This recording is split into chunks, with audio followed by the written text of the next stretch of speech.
I have something to tell you. It's about a laboratory, Hitler's laboratory, and it's not where you think it is. It was May 7th, 1945, Camp Hearn, Texas. The wind rolled across the open plains, carrying the dry scent of dust and alfalfa. Inside the wire fences, hundreds of German prisoners of war stood in rigid formation, staring at a wooden platform where a U.S. sergeant held a radio to a loudspeaker. The broadcast came through thick with static, but the words were unmistakable. The German High Command has surrendered unconditionally to the Allied Expeditionary Force. Silence. For the first time in 6 years, a silence heavier than any bombardment. Among the ranks of prisoners stood a young woman in a worn grey uniform, her hair tied back, her eyes fixed on the ground. Her name was Dr.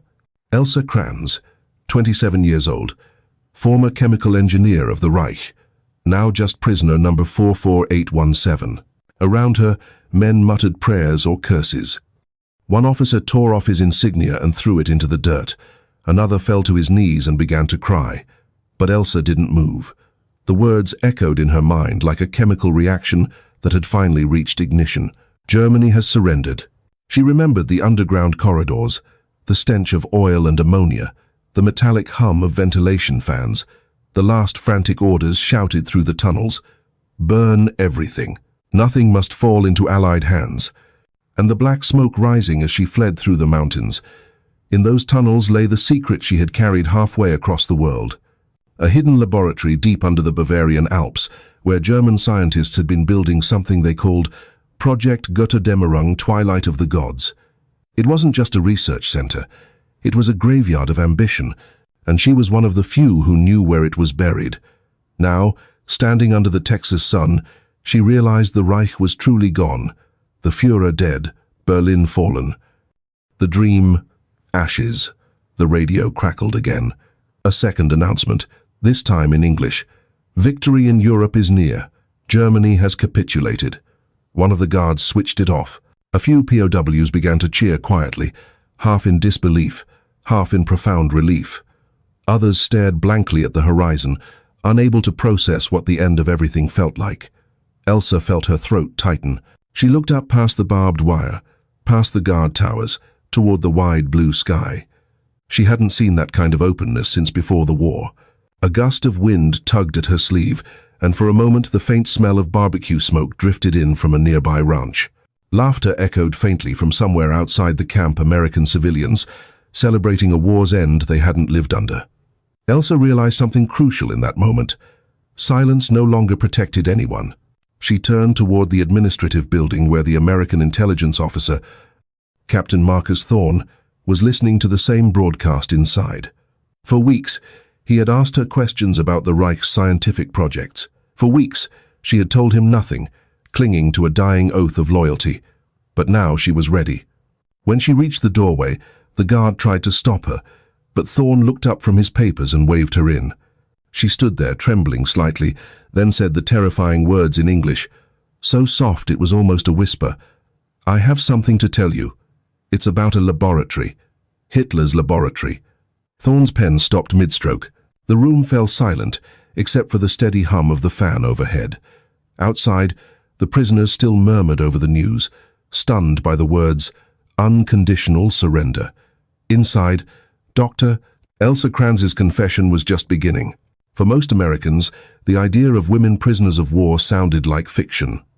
The newsreels that played in Texas theaters showed captured German soldiers, thin, uniformed men behind barbed wire, working in fields or marching in neat columns. But far from the cameras, a different group of captives had arrived quietly under heavy guard. Scientists, translators, code clerks, and laboratory staff. Among them were several dozen women. They were not ordinary prisoners. These women had been part of the Reich's vast technical machine, trained in physics, chemistry, mathematics, and engineering. Some were the secretaries who typed research notes for the SS. Others, like Dr. Elsa Kranz, were scientists who had actually mixed the compounds and written the formulas. To the American guards, they looked harmless, tired young women from another world, grateful for warm food and clean beds. No one imagined that inside their minds were details of jet propulsion tests, synthetic fuel systems, or chemical accelerants capable of reshaping warfare. Elsa spent her first weeks in Camp Herne in silence. She kept to herself, reading whatever books the camp library allowed, mostly English dictionaries, technical manuals, and the occasional novel. At night, she would stare through the cracks in the barracks wall at the vast Texan sky. She had never seen stars like that before, uninterrupted by searchlights, untouched by war. When the guards first learned she had been a chemist, they assumed she'd been forced into the job. She didn't correct them. It was easier that way, but inside she carried the guilt of 1,000 formulas, each one written with precision and obedience, never once questioned. Most of the POWs around her still believed Germany could somehow recover. Rumors swirled through the camp, claims that Hitler had escaped to the Alps, that secret weapons were being completed, that the Americans would soon need German scientists to fight the Soviets. To Elsa, these whispers sounded like ghosts. She had seen what those secret weapons really were. Machines fueled by desperation, experiments that traded human lives for theoretical success. She remembered the final days in Bavaria, the SS guards pacing outside the lab, the smell of diesel fuel mixed with blood, the frantic orders to destroy everything before the Allies arrived. She remembered the last look of Dr. Weiss, her mentor, as he shoved a pile of documents into a furnace and told her to run. "Science will survive, Elsa," he'd said, "just not here." Now, in Texas, that phrase haunted her. Science had survived. But what kind? Camp Herne itself seemed to exist in another universe. American soldiers treated their prisoners with an almost casual decency. They were fed 3 meals a day. They were allowed to garden, paint, even stage plays. Some of the guards joked with them, asking about German beer or the Autobahn. Elsa watched as other POWs built furniture or crafted sculptures for the officers' mess hall. She marveled at how the Americans seemed to treat captivity not as punishment, but as containment, a way to neutralize an enemy without hatred. But one rule was absolute. No one spoke about their wartime work. The guards never asked, and the prisoners never volunteered until May 7th. That had suited everyone just fine. The announcement of Germany's surrender, however, shattered that fragile equilibrium. Within hours, whispers spread through the women's barracks. Some wept quietly, others sat staring into space. One woman murmured, "If the Reich has fallen, what happens to us now?" No one answered. For Elsa, the question went deeper. If everything she had served was gone, did her silence still matter? That night, she couldn't sleep. The Texas wind moaned through the wooden slats, and she could hear laughter from the guards' quarters, a laughter that carried no fear, no desperation. The war was over. But her own private war, the one between conscience and loyalty, was just beginning. In the darkness, she made her decision. Tomorrow, she would find Captain Thorne. Tomorrow, she would tell him everything. Before Dr. Elsa Kranz ever saw Texas, before she ever stood in front of an American officer with trembling hands, there had been another world, one buried deep beneath the Bavarian Alps. It was the winter of 1944, and Germany was already dying, though few inside the Reich dared to say it aloud. The Allied bombing campaigns had gutted the industrial heart of the nation. Cities like Hamburg, Essen, and Cologne smoldered night after night. The railways were collapsing, coal was running out. Yet, even as factories fell silent, a strange new kind of industry thrived. The hidden laboratories of the Reich. Under orders from the SS, entire research divisions had been moved underground. They built tunnels through solid rock, carved laboratories out of abandoned mines, and connected them by rail lines that never appeared on maps. One such complex was Heimatwerk Süd Hobland Project South, located somewhere near Burghausen. Elsa had been assigned there in late 1943, fresh out of the Technical University of Munich. Her professors had described it as an honor, a chance to serve German science at its highest level. In truth, it was a summons she could not refuse. Her job title was deceptively simple: Spezialistin für Chemisch, Synthesis, Specialist in Chemical Synthesis. But what she and her colleagues were actually building was far from ordinary. They were developing high-density synthetic fuels, experimental explosives, and chemical stabilizers for jet engines, the kind of research that could determine whether Germany's miracle weapons ever reached the skies. The project was run under the direction of the SS Scientific Office. The man in charge, Oberfuhrer Otto Krell, was an engineer with the cold efficiency of a machine. To him, every experiment was a calculation, every failure a variable to be eliminated. Krell often walked through the lab in his black uniform, gloves spotless, voice precise. "Our task," he would say, "is not to win battles. It is to make weapons that will make battles unnecessary."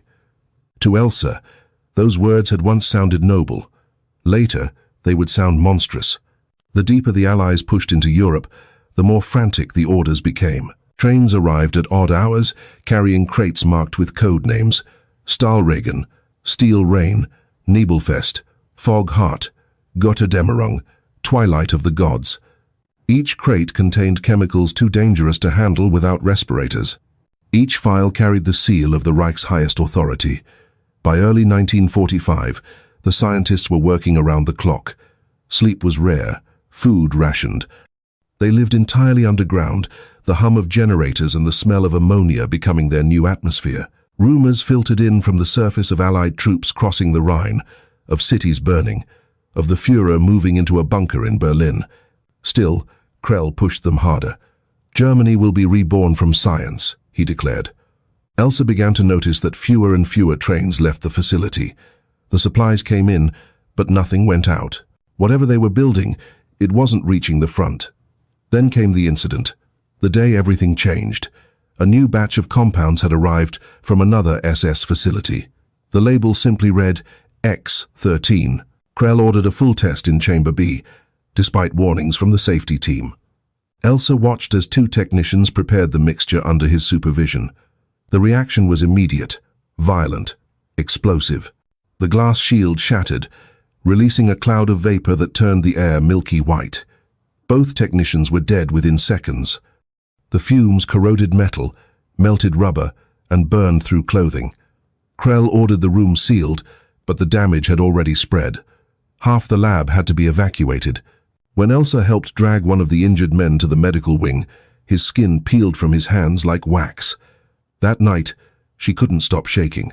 For the first time, she questioned everything she had been told about duty, loyalty, and scientific glory.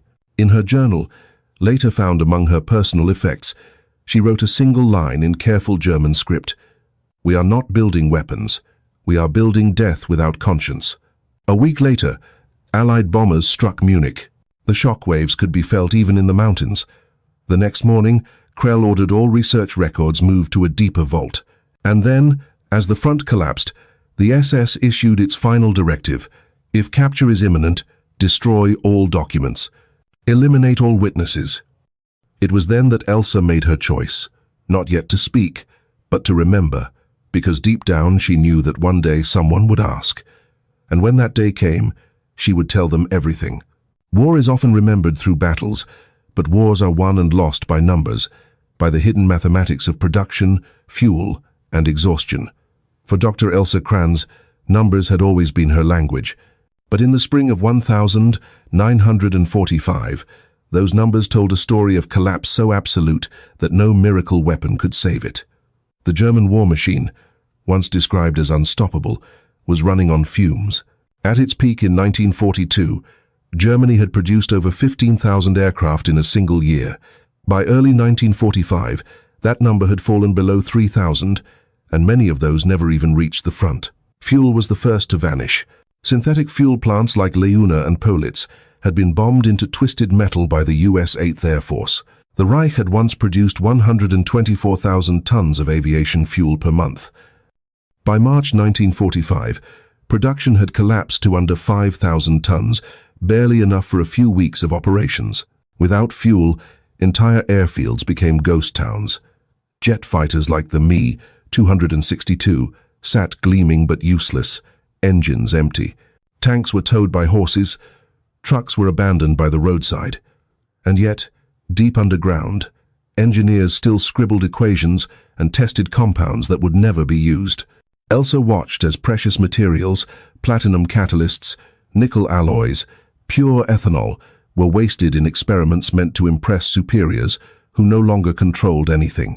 The math of destruction, she would later call it. We were consuming our own future to feed a dead empire. The United States, meanwhile, existed on another planet entirely. American industry in 1944 produced 96,000 aircraft, 57,000 tanks, and over 2 million trucks. German POWs arriving in Texas saw this with their own eyes. Endless convoys of vehicles, train yards stacked with engines, airfields stretching to the horizon. Even the food in the camps reflected that industrial abundance. Each POW received over 3,200 calories a day, while back home, German civilians were surviving on less than 1,200. The psychological impact was devastating. For people raised under propaganda that promised German technological superiority, the simple act of watching an American truck roll by, freshly painted, overflowing with supplies, was proof that everything they'd believed was wrong. Elsa understood the numbers better than most. She knew that even the Reich's proudest scientific advances, the jet engines, the rockets, the chemical fuels, were useless without the logistical ocean America commanded. For every German scientist, America had 10. For every ton of steel Germany smelted, America smelted 20. For every hour German workers labored in bomb shelters, American workers built unbombed, uninterrupted, efficient. The Allies had not just outfought Germany, they had outproduced it, out-engineered it, out-mathematized it. And yet, as Elsa later told Captain Thorne, the tragedy of the Reich's science wasn't just in its failure. It was in its waste, the brilliant minds shackled to madness. She told him of Dr. Weiss's last calculations, how in the final days he had estimated that Germany had lost over 40% of its scientific personnel to death, conscription, or suicide. We were cannibalizing our own universities, she said. Every lab became a coffin. Thorne took notes quietly. He had studied engineering before the war and recognized the enormity of what she was saying. You're telling me the Reich's best scientists were working underground with no fuel, no materials, and no chance of success? Yes, Elsa replied softly, because no one dared to stop.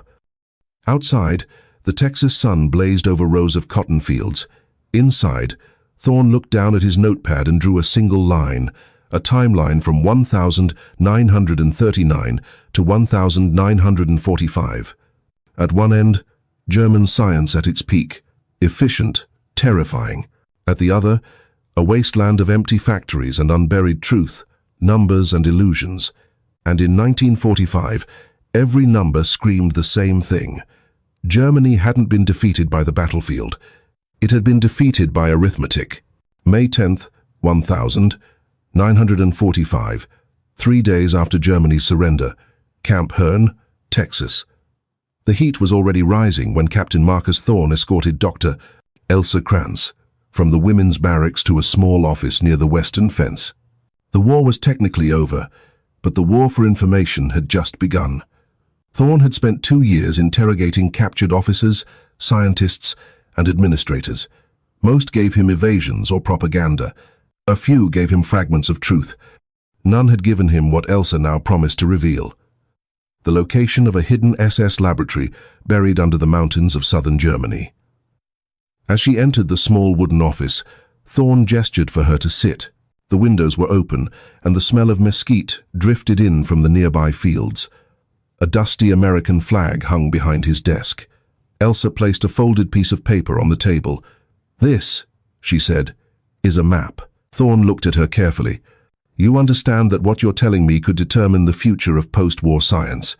You were there?" She nodded. "I designed part of the chemical stabilizer system. We called it Project Götterdämmerung." Thorne raised an eyebrow. "Twilight of the gods. It was meant to be poetic," she said bitterly. "But it was madness. They were building something they didn't even understand." She began to draw outlines of tunnels, ventilation shafts, rail lines, and chambers. Her hand trembled slightly, not from fear, but from memory. "This is where they stored the chemical prototypes," she said, marking one chamber. "And here, this was the reactor room. It was sealed when we fled."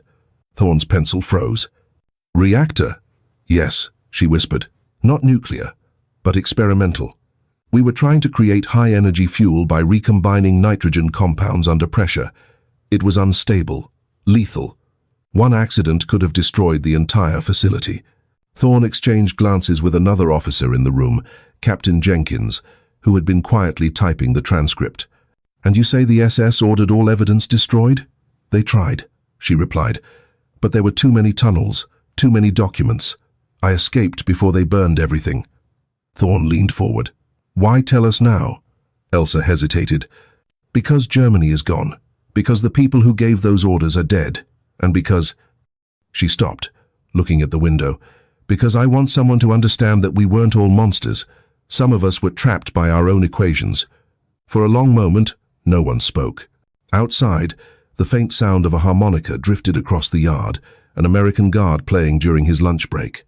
Thorne stood, folded the map, and said quietly, "You've just changed our understanding of the Reich's scientific network.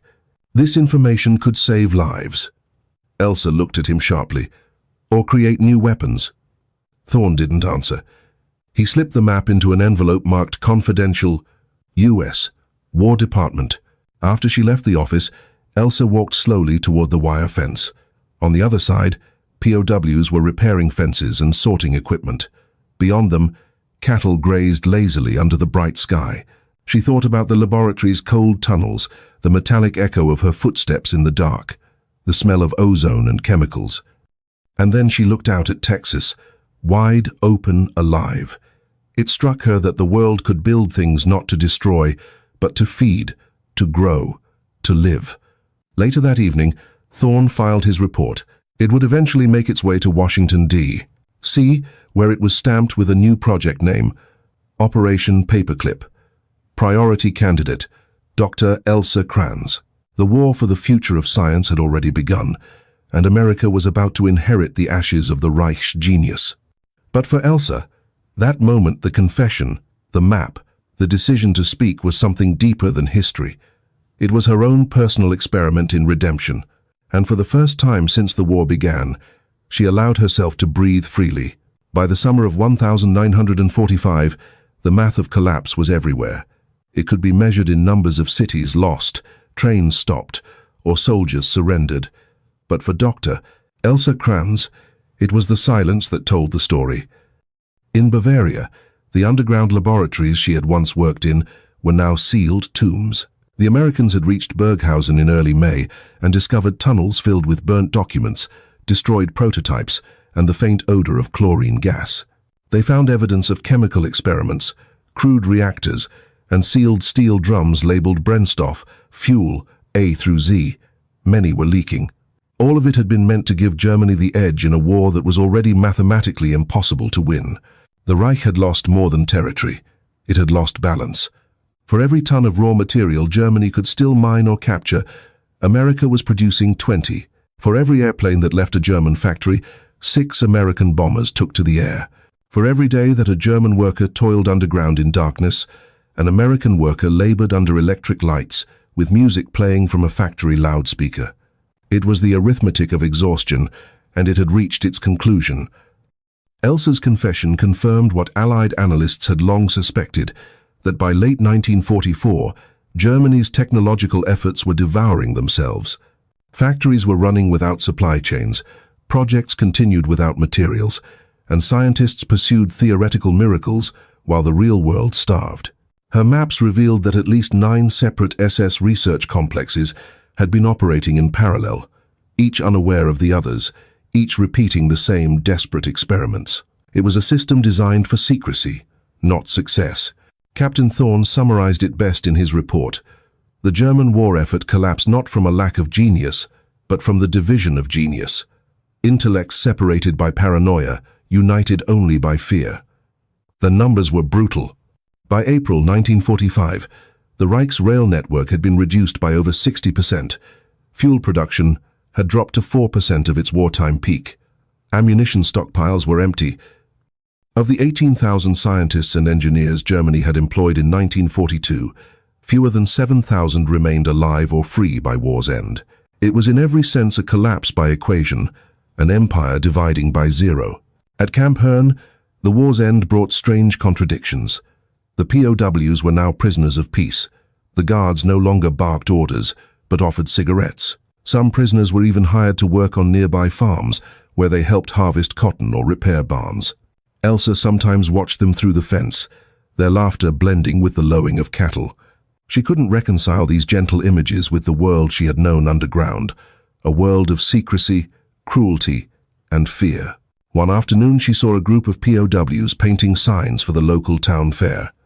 One of them had painted a crude American flag beside the words, "Victory Rodeo."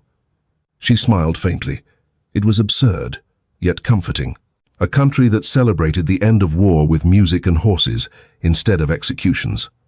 Inside the camp, rumors spread again, this time about what would happen to the German scientists.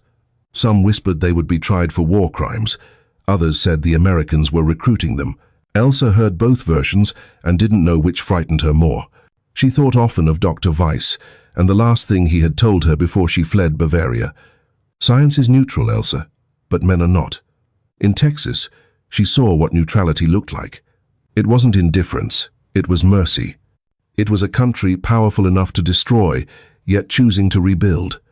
That was when the real collapse began, not in Germany, but inside her. The collapse of belief, of ideology, of every justification she had once told herself. When she lay awake at night, listening to the wind scrape across the barracks roof, she realized the truth. She hadn't escaped the Reich. The Reich had escaped her, piece by piece, like smoke through broken glass. And the more she watched America's world of abundance and confidence, the more she understood that the weapons she helped build had never been Germany's true defeat. The real weapon was civilization itself, the ability to build, to mass produce, to endure. It was, she thought, the one formula the Reich had never solved. July 1945. The Texas plains were turning gold in the summer heat when Captain Marcus Thorne received a coded telegram from Washington. The Office of Strategic Services, OSS, had reviewed Dr. Elsa Kranz's confession. Her name now appeared on a classified list, one that would later become famous under a single code name, Operation Paperclip. Thorne was ordered to debrief her again, this time in detail. His superiors wanted to know not only about the laboratory, but about the scientists who had escaped before the Americans arrived. The meeting took place in a converted chapel within the camp. The pews had been replaced with desks and typewriters. The stained glass filtered the afternoon light into pale red and blue streaks that fell across Elsa's face as she spoke. There were 30 of us in the final phase of the project, she began. 10 physicists, 6 engineers, 8 chemists, the rest support staff. By the time we evacuated, only 12 remained. The rest were either dead or missing. Thorne asked, "And the director, Krell?" "Dead." He sealed the final chamber himself.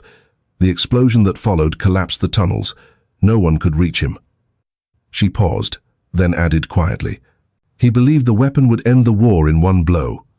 Thorne raised an eyebrow. "What kind of weapon?" Elsa hesitated. "A catalyst bomb. A device meant to release a vaporized chemical that could ignite any fuel source in its radius. We never succeeded, but the prototype, if the formula survived, could still be dangerous." Thorne scribbled notes while his stenographer typed every word. "When I escaped," she continued, "I took one of Krell's notebooks. I thought it would be evidence. But when I saw what it contained, I burned it. No one should ever rebuild what we began." Thorne studied her. "You destroyed it out of guilt?" "Out of fear," she replied. "Fear of what would happen if someone without conscience understood it." There was silence for a moment. Outside, a guard's whistle cut through the dry air. Thorne stood, folded the map, and said quietly, "You've just changed our understanding of the Reich's scientific network. This information could save lives." Elsa looked at him sharply. "Or create new weapons." Thorne didn't answer. He slipped the map into an envelope marked Confidential U.S. War Department. After she left the office, Dr. Kranz walked slowly toward the wire fence. She thought about the laboratory's cold tunnels and the metallic echo of her footsteps in the dark. And then she looked out at Texas, wide, open, alive. It struck her that the world could build things not to destroy, but to feed, to grow, to live. Later that evening, Thorne filed his report. A week later, the camp received a delegation from Washington. They arrived in spotless uniforms, carrying briefcases stamped property of the United States government. They spoke with authority and offered polite smiles, but their questions were surgical. They interviewed Elsa for 3 days straight. She described the lab's structure, its supply chains, its code systems. She drew diagrams of the chemical reactors, listing every compound she could remember. When one official asked her if she would be willing to assist American research in the reconstruction effort, she replied carefully, "Only if it's for peace." The man smiled faintly. "Peace requires power, Miss Kranz." That night, Elsa returned to her barracks and wrote in her diary, "They speak of peace as a machine that must be fueled. Perhaps that is why it never stops running." 2 weeks later, she was moved to a smaller compound under military guard. The paperwork listed it as a transfer for extended debriefing. Thorne knew what it meant. She was being recruited. He watched her leave in the back of a jeep, the dust curling around her as the vehicle rolled down the dirt road toward the horizon. She didn't look back. Thorne would later say that in that moment he realized the war hadn't ended at all. It had only changed laboratories. And for the woman who had once built weapons for the Reich, America was about to offer her a second chance, one that came with its own kind of captivity. September 1945, Fort Detrick, Maryland, the new frontier of American science. Behind high fences and armed guards, the U.S. Army's Biological and Chemical Research Division was quietly absorbing mines from the defeated Reich. Dr. Elsa Kranz arrived here under a new designation: Consultant, Technical Advisor, Project Clarion. Her papers no longer listed her as a prisoner of war. Instead, they identified her as temporary civilian personnel under restricted supervision. For the first time since her capture, she was free of barbed wire, but not of observation. The lab smelled the same as the one in Bavaria: ethanol, acetone, cold metal. The equipment gleamed under fluorescent lights, American, not German, but the hum of the machines was identical. It was like walking through a mirror. Colonel Franklin Adams, the facility's commanding officer, greeted her with formal courtesy. "Miss Kranz, we appreciate your cooperation. Your expertise in synthetic compounds could accelerate our fuel research program." Elsa replied softly, "I thought you wanted peace." Adams smiled in a way that wasn't quite warm. "Peace requires readiness, ma'am. The Soviets won't wait." And just like that, the new war began without front lines, without uniforms, fought not in trenches, but in laboratories. For weeks, Elsa reviewed chemical formulas captured from German archives, advising on stability reactions and polymer tests. Many of the compounds were identical to those she had once mixed under SS supervision. The only difference was the flag above the facility. One afternoon, as she walked through the compound, she passed a group of American chemists debating over an unfamiliar formula. She froze when she saw the name written at the top of the page: Fuel Catalyst Prototype X13. Her heart stopped. That was Krell's formula, the one she believed had been destroyed in the explosion. "Where did you get this?" she asked sharply. A young chemist looked up. "Recovered from a site in southern Germany, Berghausen area. Some of the tunnels were still intact. Washington sent us the samples for analysis." Elsa felt her stomach twist. The Reich's ghost had followed her across the ocean. She asked to see the full report. It confirmed her worst fears. The Americans had recovered fragments of the Götterdämmerung project. The notes described attempts to stabilize volatile compounds for high-yield ignition. The same technology that had killed 2 of her colleagues now sat neatly catalogued in U.S. Army folders. But that night she wrote in her diary, "They said I could start over. But how can one begin again when the past keeps reproducing itself?" A week later, Colonel Adams called her into his office. On his desk sat a small glass vial. Inside it a faintly glowing liquid, pale blue under the lab light. "This is from your old project, isn't it?" he asked. "Yes," she said quietly. "And it killed men in seconds." Adams leaned forward. "Could it be stabilized?" Her answer was immediate. "It shouldn't be." He studied her for a long moment, then nodded. Noted. But she could tell by his eyes that the question would not die there. Days turned into weeks. Elsa found herself surrounded by scientists who spoke of the future the way Germans once had in terms of speed, efficiency, supremacy. Only the accents had changed. During lunch breaks, she sat alone under the shade of an oak tree near the fence. Sometimes she could hear a radio playing swing music from a nearby barracks. The melody was light, almost absurdly cheerful. She began to wonder if morality, like matter, could be transformed, but never destroyed. Then came the message that ended her involvement for good. Late one evening, Colonel Adams summoned her. "Miss Kranz," he said, "your assistance has been invaluable, but the War Department has decided to reassign your research to domestic specialists. You'll be relocated to a civilian post until further notice." She understood immediately. The Americans had learned everything they could from her. When she left Fort Detrick the next morning, she carried no papers, no souvenirs, only a single sealed envelope marked "Personal Effects, E. Kranz." Inside was her camp identification tag from Texas and a photograph taken by one of the guards the day Germany surrendered. In the picture, she was standing near the fence, staring at the horizon. The caption, written in an unfamiliar American hand, read simply, "Freedom 1945. As the train carried her east toward Washington, she stared out at the countryside. Endless fields, wide rivers, small towns untouched by war. For the first time in years, she realized she was not being watched. She was no longer a prisoner of the Reich, nor was she a prisoner of America, but she would always be a prisoner of memory. The woman who had once held the secret to destruction and then watched the world rebuild from its ashes. Spring 1946. A year had passed since the war's end, and the winds over Texas carried the smell of rain and grass instead of war dust. Camp Hearn had begun to empty. The fences were coming down, the barracks stripped of their names. The war was over in every sense but memory. Dr. Elsa Kranz was now living in Washington, D.C., working quietly as a translator for post-war scientific archives. She had her own room in a small boarding house on Massachusetts Avenue. Outside her window, American children played with toy airplanes, little models of the same machines that had once bombed her homeland into rubble. She sometimes paused her typing to watch them. Their laughter didn't sound like victory or vengeance. It sounded like beginning again. She had testified one final time before a Senate subcommittee in early 1946. Her statement was brief, clinical, and final. The German scientific machine was not defeated by superior intellect, but by superior humanity. The Allies built faster, yes, but they also built with purpose. It was the last time her name appeared in any public record. After that, she vanished into quiet anonymity, just one of thousands whose lives had been repurposed by history. But the numbers she once studied remained.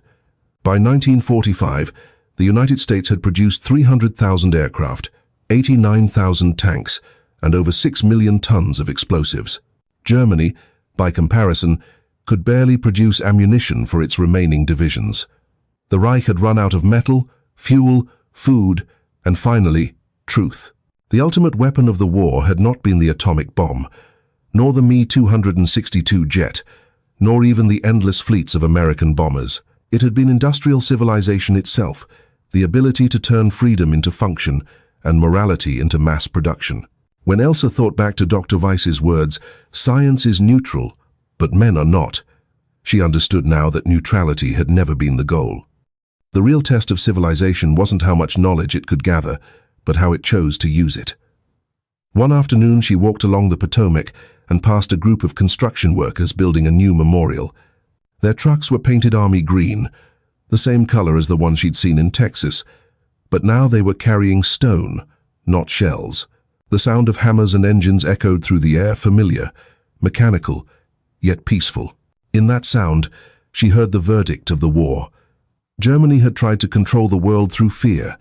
America had changed the world through creation. One ideology believed in destruction as destiny. The other believed in abundance as freedom. Elsa reached the top of a small hill overlooking the river. The cherry blossoms were in bloom, drifting like snow across the water. For the first time, she smiled, not as a scientist or as a prisoner, but as a human being who had finally learned that survival was not the same as victory. In her final diary entry, dated April 20th, 1946, she wrote, "I once believed knowledge was the highest form of power, but I see now a kindness is rarer. It is not as efficient, not as measurable, but it endures longer than any empire. It is perhaps the only formula that saves." When historians later pieced together fragments of her life, they found no records of her death, no grave site, no final papers, only a single note scribbled on a library receipt, found among declassified documents decades later. It read simply, "We lost the war because we forgot the human equation." That was the final line in the equation of collapse. Not numbers, not machines, not fuel, but the loss of soul and the rediscovery of it, half a world away in a place where prisoners drank Coca-Cola and watched rodeos instead of waiting for execution. The war had ended, but its ghosts traveled farther than any army. Dr. Elsa Kranz's story, from an underground lab in Bavaria to the open skies of Texas, wasn't just a confession. It was a mirror, a reflection of how nations rise, how they fall, and how redemption sometimes wears a uniform you never expected. When German POWs looked across those Texas fences and saw freedom instead of punishment, something broke inside them. Not their pride, but their illusion. They realized America hadn't won through cruelty, but through capacity, through the quiet, relentless math of a free society that believed building was stronger than breaking. Elsa's final act wasn't a betrayal, it was a surrender to truth. The Reich had chained its scientists to destruction. America had unchained them, and for better or worse, absorbed their knowledge into its next great era. The irony was that the same woman who once designed chemical catalysts for Hitler would help the world rebuild from ruin, not with bombs, but with understanding. Her notes, her memories, even her silence would feed the next generation of science. Because that's what America did best.